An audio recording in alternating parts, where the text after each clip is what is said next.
नमस्कार साथियों, आज हम कुंभ मेले के बारे में बात करेंगे। तो देखिए, कुंभ मेला जो है दिन ब दिन लगातार सुर्खियों में बना हुआ है। ठीक है, आपको देखिए यहाँ पर क्या बेसिक इसकी नॉलेज है, क्या चीज़ें हमें पता होनी चाहिए, वो सब बात करेंगे। देखिए, आप सबने सुना होगा कुंभ मेला जो है यहाँ पर लोग जा रहे हैं, और जिसकी वजह से देखिए संगम की वजह से काफ़ी भगदड़ देखने को मिल रही है, क्योंकि लोगों का मानना है, देखिए जनरली हमारी सरकार या जो भी हमारे जो एक्सपीरियंस पर्सन्स हैं जो महाकुंभ से आ गए, वो बार बार कह रहे हैं कि जो भी आपको नियर बाय घाट दिख रहा है वहाँ पर आप नहा करके आ जाइए। संगम तक जाने की भगदड़ मत मचाइए, क्योंकि अगर आप संगम तक जाते हैं तो कुछ दुर्घटना ना घट जाए, जैसे कि अभी घटी भी है। ठीक है, तो इन्हीं सब चीज़ों में आज मैं आपके साथ इस क्लास में बात करूंगी। सो नमस्कार दोस्तों, आप सबका स्वागत है तैयारी करो पे। मेरा नाम पूनम शर्मा है और आज हम महाकुंभ के बारे में कुछ अपडेट्स पे बात करेंगे। तो दोस्तों, आपने एक वर्ड सुना संगम। तो जनरली क्या आप जानते हो कि संगम का मतलब क्या होता है? संगम एक उद्गम स्थल होता है जहां पर नदियों का उद्गम होता है, जहां नदियां आकर के मिलती हैं।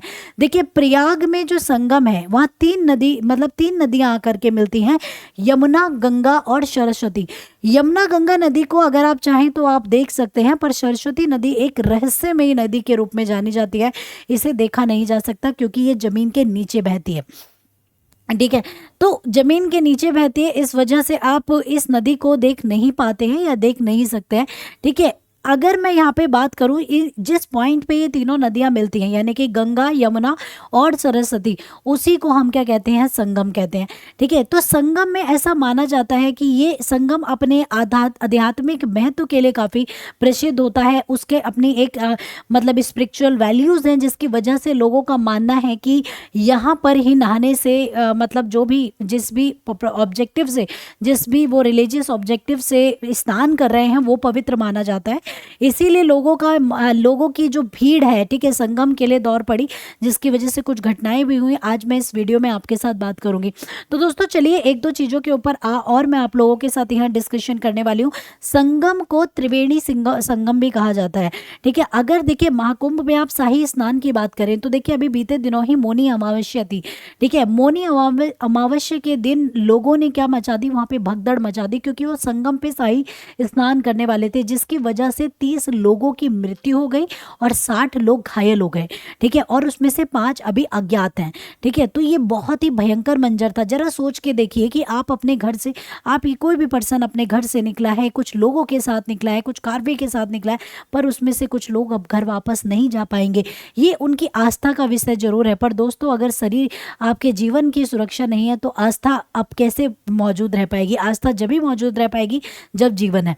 तो इसीलिए अगर आप रिसेंट कुछ दिनों में महाकुंभ जाने की अगर सोच रहे हैं तो अपने इस प्लान को आप मेरी रिक्वेस्ट माने और कुछ दिन तक डिले कर सकते हैं, ताकि आप एक लाइफ्स को सेव कर पाएँ। ठीक है, लोगों को सेव कर पाएँ। तो क्योंकि ये एक बहुत बड़ा, एशिया का बहुत बड़ा मेला है, बहुत बड़ा होता है। ठीक है, इसकी अपनी एक स्टोरी है जिसके बारे में मैं आपको बात करूंगी। आपको बता दूं कि यूपी गवर्नमेंट ने इसके लिए एडवाइजरी भी जारी की थी। जिस दिन मौनी अमावस्या थी उस दिन यूपी की गवर्नमेंट यानी कि योगी आदित्यनाथ जी ने जो जितने भी अखाड़े हैं, यानी कि जितने भी अखाड़े के मंडलेश्वर्स हैं और उनके हेड्स हैं, उन सभी से आग्रह किया था कि जब शाही स्नान होगा, जिस दिन मौनी अमावस है, उस दिन जो जितने भी अखाड़े के मतलब नागा साधुज हैं, ये जो भी कमेटी मेंबर्स हैं, या ये सभी लोग बाद में, ठीक है, यानी कि पहले जो श्रद्धालु आ रहे हैं उनको डुबकी लगाने दें, और जितने भी अखाड़े हैं वो बाद में डुबकी लगाने के लिए, ताकि भीड़ को कुछ कंट्रोल किया जा सके महाकुंभ के अंदर। ठीक है, क्योंकि मौनी अमावस्या के दिन एकदम जन सैलाब पूरी तरीके से उमड़ पड़ा, जिसकी वजह से कि महाकुंभ में भगदड़ मच जाती है। और महाकुंभ में भगदड़ की वजह से कितने 30 लोग यहाँ पे डेथ कर गए और बाकी 60 लोग अभी घायल हैं। उनमें से उनके परिवार वालों की भी बहुत इस तरह की, अभी उन्हें मिलने नहीं दिया जा रहा। कुछ लोग अपने परिवार, अपने लोगों को ढूंढ नहीं पा रहे, आइडेंटिफाई नहीं कर पा रहे। तो कुछ देखिए, जब इतना बड़ा मेला लगा है, इतने ज़्यादा लोग आए हैं, तो इस तरह की उस घटना की उम्मीद काफ़ी बढ़ जाती है दोस्तों। तो इसीलिए हम अपने आप को अभी सुरक्षित रखें। इसी के साथ मैं आपको 2-3 चीज़ें बता दूं। ये जो घटना घटी वहीं इस पे हमारे माननीय प्रधानमंत्री नरेंद्र मोदी जी ने भी अपने बयान देते हुए कहा कि इस मामले को लेकर वह काफ़ी संवेदनशील है, ठीक है, और साथ ही साथ लोगों को सुरक्षा बरतने के लिए कुछ एहतियात बताए। इसी के साथ साथ जो जितने भी लोगों की मृत्यु हुई है, उत्तर प्रदेश सरकार ने योगी आदित्यनाथ ने 25 लाख रुपए देने का वादा किया है उनके परिवार को, ठीक है। तो यहाँ तक की ये थी स्टोरी। अब मैं आप लोगों से कुछ चीज़ों पे बात करने वाली हूँ दोस्तों। देखिए जो बेसिकली अगर मैं बात करती हूँ किसकी, मैं बात करती हूँ कुंभ की, तो कुंभ की एक अपनी ही एक स्टोरी है। देखिए कुंभ में क्या हुआ था, कुंभ को अगर हम पौराणिक रूप से देखते हैं, मिथोलॉजिकल फैक्ट से देखते हैं, तो देखिए देवताओं और दानवों के बीच समुद्र मंथन हुआ था, क्षीर सागर समुद्र मंथन हुआ था। जिस क्षीर सागर समुद्र मंथन में एक कलश निकलता है जिसमें क्या था, जिसमें अमृत था।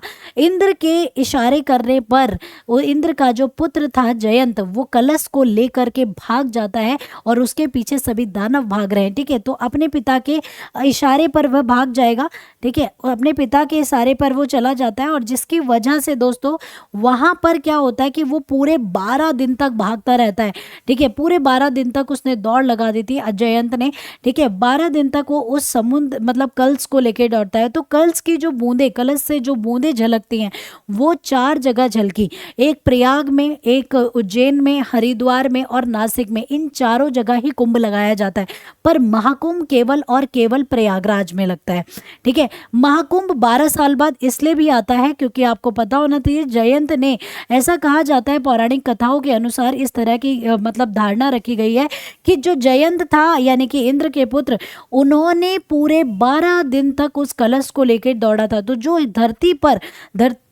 धरती का 1 साल देवताओं के 1 दिन के बराबर होता है, इसीलिए वह 12 दिन तक दौड़ा था।